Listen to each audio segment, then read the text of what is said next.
रुपए का जानवर, 2 लाख रुपया फीडिंग का, 5 लाख तो इसी में चला गया। एक उतना कमर्शियल डैम बनवाने के लिए कम से कम 5 लाख रुपया साइड पे, 10 लाख रुपया रहेगा तो गाड़ी रन करेगी। लोग नए लोग हैं, ऐसे बहुत स्पीड आ रहे हैं लोग, जो लोग भी आना चाह रहे हैं, बहुत अच्छा बिजनेस है। नमस्कार, हम शिवानी और आपका फिर से स्वागत है हमारे चैनल पे। और हमारे साथ हैं ब्रिजेश सोनकर जी, जिनसे हम लोग बात करेंगे, जिनका एक पिग फार्म है। ब्रिजेश भैया, आप अपना इंट्रोडक्शन खुद दीजिए। नमस्ते, मैं ब्रिजेश सोनकर, मैं बोजी का रहने वाला हूँ और हमारा बोजी अजमतगढ़ मार्ग पे ही टेगना ग्राम सभा है, वहीं पे हमारा फार्म है और मेन रोड से कुछ ही दूरी पे 100 मीटर अंदर है। आपका पिग फार्म में कैसे आना हुआ? पिग फार्म में हम सोचे नहीं थे इसमें आने के लिए, लेकिन हमने यूट्यूब के जरिए मैं सोचा कोई ऐसा साइड बिजनेस करूं ताकि हमारा काम चले, जिसमें हमको ज़्यादा काम समय न देना पड़े। लेकिन हम सोच कर आए थे कि ज़्यादा समय न देना पड़े, आज बहुत ज़्यादा समय देना पड़ता है। और जब से मैंने समय इसमें देने लगा तभी से हमको कुछ दिखाई दिया, उसके पहले कुछ इसमें कुछ बचता नहीं हमने था। सुना है कि पिछले 3-4 महीने पहले बहुत ही माइनस पॉइंट में चल रहे थे, बहुत माइनस में थे आप। आज क्या हाल है आपका? आज मुझे वही 4 महीना के बाद मुझे एक यूट्यूबर है सुनील भाई, उन्होंने मुझे कुछ सलाह दिया कि आप लगोगे नहीं, कुछ बचने वाला नहीं, आप एक बार लग कर देखिए और बंद मत करिए। काफ़ी लोग पिगरी से कमा रहे हैं, मैं यहाँ वहाँ जा रहा हूँ, आप इतना मायूस मत रहिए, लगिए। आप लगते नहीं है, इसीलिए आपका ऐसा हाल हुआ है। अच्छा, तो दूसरों पे छोड़ देते थे क्या? हाँ, मैं दूसरे पे छोड़कर चला जाता था, मैं उतना टाइम नहीं देता, लेकिन हम सोचा कि जब हमने पूंजी लगा ही लिया हूँ तो थोड़ा लग कर देख लें। कितना टाइम देते हैं आप? हम तो पहले सुबह आते थे, फिर वही आए, फिर शाम को आते थे, लेकिन अब ऐसा नहीं। अब सुबह आते हैं, अपने हिसाब से देखकर चारा पानी वगैरह वगैरह जो भी है डालते थे। फिर दोपहर में भी आता हूँ देखने के लिए, फिर शाम को भी। कभी कभी तो ऐसा होता है कि मैं यहीं पे रहता हूँ, जब भी डिलीवरियाँ होती है मैं यहीं पे अपना पूरा दिन रहता हूँ। अच्छा, आप यहीं पे रहते? अच्छा, आपके पास कौन सी ब्रीड है? ये हमारा लार्ज वाइट का बोर है, और लार्ज वाइट ही हमारे पास पूरी है, कोई अलग मतलब सारा लार्ज वाइट हाँ, ही है? पूरी लार्ज वाइट ब्रीड है। अच्छा, कितने बच्चे होंगे? कितने बच्चे हमारे पास? हमारे पास अब तक 36 बच्चे हैं। अच्छा, बच्चे एक मादा अगर जन्म देती है बच्चे को तो कितने बच्चों को जन्म दे सकती है? हाँ, फर्स्ट में तो 7-8 देती है, सेकंड को लगा 10 उस देगी, 10-12। अभी हमारा तीसरा ये थर्ड बार है, तो इसमें कोई ऐसा नहीं है कि जो 10 से कम दे। 10, 12, 13, 14। मतलब पहली बार कम देती है, दूसरी बार, तीसरी बार, तीसरी बार से वो 12 के ऊपर देने लगेगी। 12 प्लस में ही देगी, माइनस में नहीं देगी। माइनस में नहीं देगी। और ये बच्चे अभी हाल में डिलीवर हुए हैं ये क्या? बच्चे अभी डिलीवरी हुए हैं। कितने दिन के हैं ये 21 दिन? अच्छा, 21 दिन के हैं। ये 22 दिन हो गया। अच्छा, इनको फीडिंग कराने में कितना लागत लग जाता है? फीडिंग में लागत मतलब एक बच्चे पे जी, एक बच्चे को अगर एक बड़ा मादा करना पे, एक मादा तकरीबन हमको लगता है 1.5 kg सुबह और 1.5 kg शाम, यही देता हूँ। आज जब ये क्रॉसिंग से हट जाएंगी, क्रॉस हो जाएंगी, उसके बाद हम 2 kg देते हैं। 2 kg सुबह, 2 kg शाम। एक बच्चे को मतलब जब छोटा है बच्चा, उसको 100 kg करने में कितनी लागत लग जाएगी? पहले तो मैंने कभी देखा नहीं था, इस टाइम में ये जब से महाराष्ट्र फीड आ गया है, हमको लग रहा है 4.5 बोरी खिलाने में, 4.5 बोरी खिलाने का 9,000 रुपया खर्च आता है।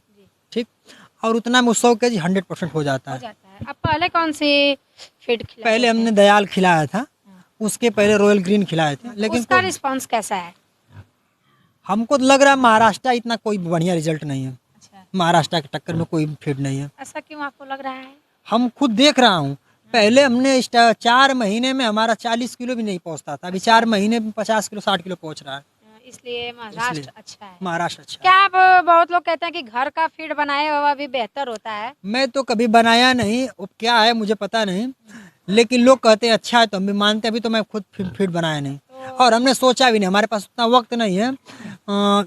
लोग जिनके पास समय है वो लोग तो अपना टाइम निकाल लेंगे, हमारा और भी काम है, इसलिए टाइम नहीं निकाल पाते हैं। क्या कार्य और आप करते हैं, क्या काम है आपका? हमारा स्वीट हाउस है, लड्डू गोपाल रेस्टोरेंट बोजी में, और सब्जी का भी हमारा कारोबार है। अच्छा, इसकी वजह से आपको टाइम बहुत कम ही मिलता है, मिनिमम टाइमों में आप ये सारे काम तो जो टाइम मिलता है हम फार्म में अपना टाइम देते हैं। फीडिंग के लिए बच्चे अलग क्यों है? देखिए, मतलब कुछ वाइट है, कुछ ब्लैक है, ऐसा है कि हमारे पास जगह खाली नहीं था, इसीलिए 2 मादा ये कहीं में कर दी हैं, और ये जो बोर है अभी इसमें से उधर कूद कर चला गया है, अभी इसको इसमें करना है। अच्छा, ये कूद भी जाते हैं क्या इतनी मतलब ऊंचाई के बाद भी? अच्छा, इसकी मिनिमम ऊंचाई कितनी हो कि वो न कूद पाए, मतलब वो अपने घर पे ही रहे? कम से कम उसकी हाइट 4 फीट या 4.25 फीट रहेगा तो कूद नहीं आपकी पाएगा। ये हाइट कितनी है? 3.5 फीट है। अच्छा, 3.5 फीट है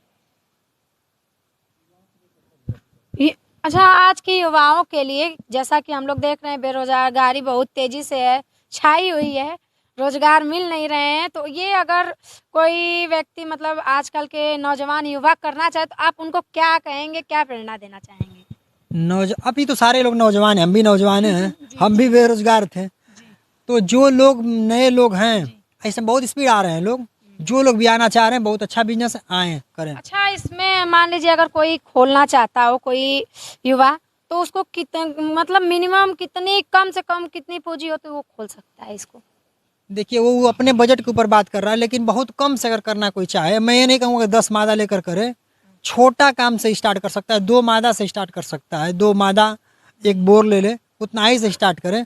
लेकिन एक कम से कम शेड बनाने के लिए अगर 1 लाख रुपया है तो 2 रूम बनवा ले, और उसे फीडिंग के लिए कम से कम 50,000 1 लाख रुपया रख ले, इतना से कर सकता है, धीरे धीरे बढ़ सकता है। मतलब कि आप कहना ये चाहते हैं कि लोग 3-4 कहते हैं- लाख रुपए रख ले, अगर हाँ, हाँ। छोटे से एकदम शुरुआत एकदम करना छोटे है। से स्टार्ट करे, मतलब जो जिस लायक है उस लायक अपना करना स्टार्ट करे, ये फायदे के बिजनेस है। अगर मान लीजिए नॉर्मल अगर खोलना चाहे कोई कि ठीक ठाक बहुत ज्यादा पैसा भी नहीं लगाना है, बहुत कम भी नहीं लगाना है, कितना लगाए? कमर्शियल तौर में अगर करना है तो कम से कम 10 मादा होनी चाहिए एकदम। तो उसमें कितना पैसा लग सकता है? हाँ, अभी हमको लग रहा है एक 100 केजी का मादा हमको लग रहा है तकरीबन 250 रुपये केजी के आसपास चल रहा है, यानी कि 25,000 रुपये एक पे पड़ रहा है। 10 का उसे अपने 2,50,000।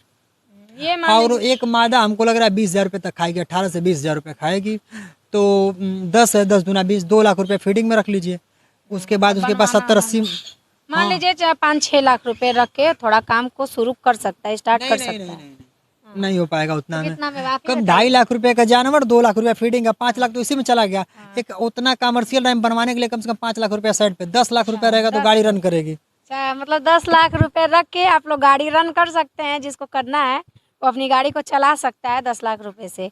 कमर्शियल तौर पे कर सकता है। इसको बेचने में क्या कोई प्रॉब्लम होती है? नहीं नहीं, बेचने में कोई प्रॉब्लम इस बार हमको लग रहा है गर्मी में बिकने में प्रॉब्लम हुई है।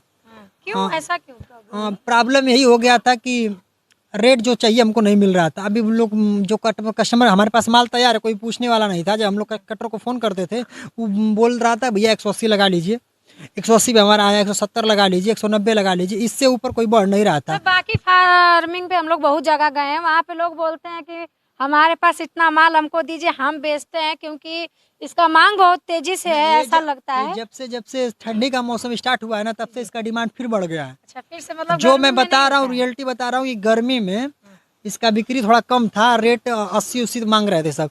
आज वही कटर अपने मुंह से 205, 204, 210 तक मांग रहे हैं। हाँ, हमने पिछले, हमको अभी सेल करके 1 ही हफ्ता हुआ और हमने 205 रुपये में अपना 20 पीस माल सेल किया हूँ। एक पीस भी माल बिक जाता है? एक पीस के लिए छोटे छोटे दर लोग कस्टमर हमेशा फोन करते हैं, हमेशा फोन आते रहता है। अभी ऐसे 2-4-10 पार्टियां रोज फोन कर रही हैं, भैया माल है, अच्छा, माल अपने है। माल को आप जैसे आस-पास मतलब सेल करते हैं या दूर दूर तक? नहीं, हमको जहाँ अच्छा रेट मिलेगा हम वहाँ सेल कर देते हैं। और हमारा माल हमको लग रहा है कि अब बलिया में गया था एक बार, मधुबन में कई बार गया है, मऊ में 2-4 बार गया है। बाकी जो भी माल है लोकलिटी में चलती है, छोटे 1 पीस 2 पीस 4 पीस वाले आते हैं, लोकल में देते हैं। बच्चा आप बेचते हैं कि उसको बड़े कर होने के बाद बेचते हैं? नहीं, हम तो बच्चा बेचते हैं। पूंजी हमारे पास ना होने के कारण मैं 25-30 स्टार्ट करता हूँ, मतलब तैयार करता हूँ, बाकी 10-20 बच्चा बेच देता हूँ। 60-70 बच्चे आते हैं, जिसमें आधा मैं सेल कर देता हूँ, आधा अपना रख लेते हैं। अगर मान लीजिए आपसे कोई कांटेक्ट करना चाहे तो आप अपना प्लीज कांटेक्ट नंबर बता दीजिए। मेरा नंबर आप नोट कर लीजिए, 6306161188। चलिए, ये ब्रिजेश भैया का कांटेक्ट नंबर है, अगर किसी को कोई बात करनी हो तो आप कॉल करके बात कर लीजिएगा। डिस्क्रिप्शन में भी इनका नंबर दे दिया जाएगा। और वीडियो को हम यहीं पर समाप्त करते हैं। अब तक आप बने रहें उसके लिए बहुत बहुत धन्यवाद। चैनल को लाइक करें, सब्सक्राइब करें।